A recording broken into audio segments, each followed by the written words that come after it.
everyone, welcome back.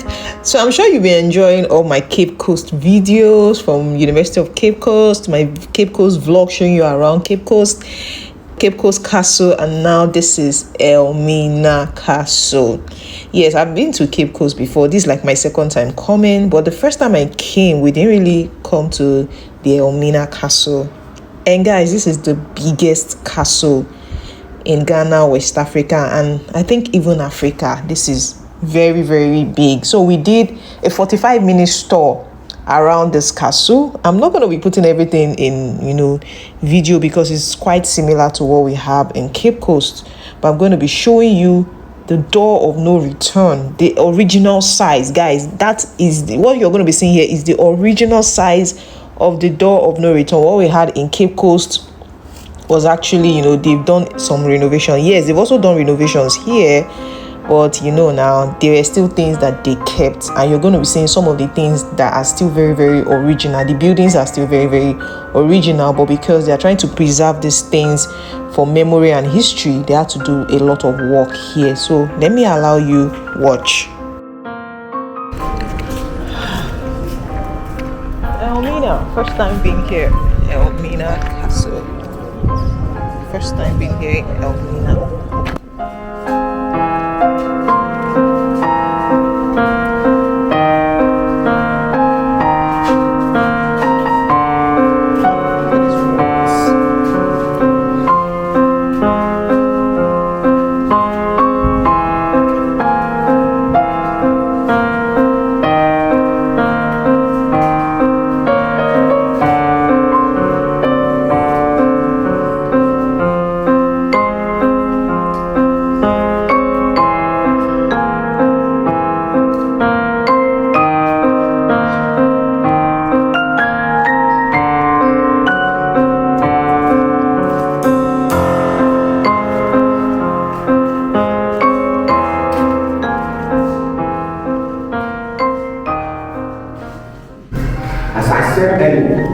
All the rooms that we have down here was when we were divided to the earth inside. With this place, we're talking about 90 men out of the 400 who were early at that time. Including the children, we're talking about more than 90. Condition at hand, historically, all the gates that we have right there was being heated with a metal bar at that time. And then, the floor that we have right here, this isn't the original floor. So go to the next one and then see the reality of it there. Of the 400 women there. Now we're talking about 150 women who were helping me at that time. I still beat myself, the children did not count. So including, we are talking about more than 150 women who were helping here. Condition at hand, historically, as I said right there, all the gates that we have there was being gated with a metal bar there. Some students in the early part of 2015 came to mimic what happened here. And as a result of what they did here, these are the items that they used to cover themselves. They were half naked. And the chains that we have right there was used as their way of restricting their movement. Then this one. This happens to be the traditional way of lighting up with oil in Ghana, more or less Africa as well. And that was what they used when they were here. They had a ways and means to lock the gate at that time. Started 6 in the evening to the next day 6 in the morning. When we came up the next day, this place was messed up by the students. They are getting spitting around. Some of them had to even ease themselves right here as part of what they were doing.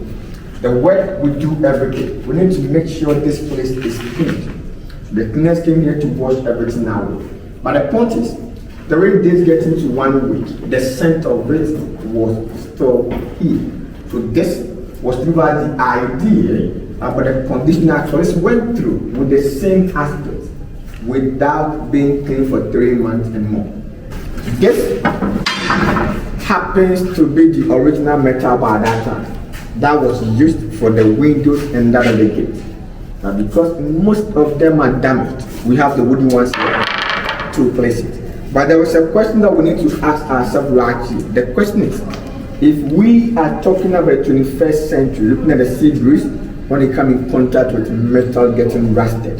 So this happened to be the size or the thickness of it now. So the point is, what was the original size of it at the time that it was brought in from the 14th to the 16th century. So right also they had to walk down to the ship. Walking down, there was some step down there, but as we talk now, the steps is no more. So we are going to use where they kept the men, that was the door of no return.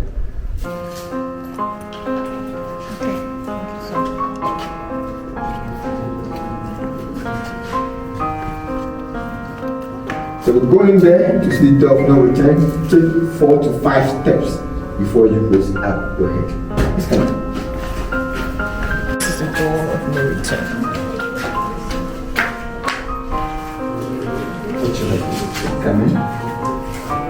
This tiny door. This is how it's the original door? Huh? Mm-hmm. What if you're big? So I'll answer that question. Right, so what we see right there, that is the door of no return. The point is that, with the exception of the metal gate which has been restored, whatever thing we see right there happens to be the original aspect of it at that time. The point is, no matter who the enslaved Africans were, they made sure everybody went to the door that was seen over there. So what they did was, the food that was given to them was only to sustain them. And also, with the condition that they made them to go through the dance for 3 months and more. Good. No matter who they were able to fit the door that was seen right there. So then, the sea happened to be closer to the building. By nature, it has receded and it keeps receding. So they use the small boat to be carrying the enslaved Africans to the big ship. With the point of them taking the enslaved Africans from here to the new world, the enslaved Africans were just being planted in hot metal on the chest. And they are going from and also, the other exception, they are taking them from here to where they were born. It happens to be a place of environment. Guys, did you hear that? Like that tiny door you're looking at in front of you is where our forefathers were made to pass through, as tiny as that. In fact, I had to ask a question. When we got to this door of no return, I had to ask a question, excuse me, what if you're fat? And he had to explain to me that by the time you're tortured for 3 months, there's no way you will be big anymore. And I understood, okay, because it's what they give you to eat, you eat. And sometimes you might even go without food for days. So by the time you pass through all that torture, there's no way you're still going to be fat and you can pass through this particular door. And it's also heartbreaking to see that, wait, so our people or our forefathers actually went through all of this in the hands of slavery. Yes, you need to see some of those things so you understand history. Now look at where these people are living. Look at where the whites that came to do all of this, they were living in good houses, staying upstairs on top of churches and all that. And our people were there passing through all that in the dungeons and all. Like if you come to this their area, you see how windy it is, so fresh there. Then you pack 200 men in rooms, tiny places, without light, without family, without anything, in the name of slavery.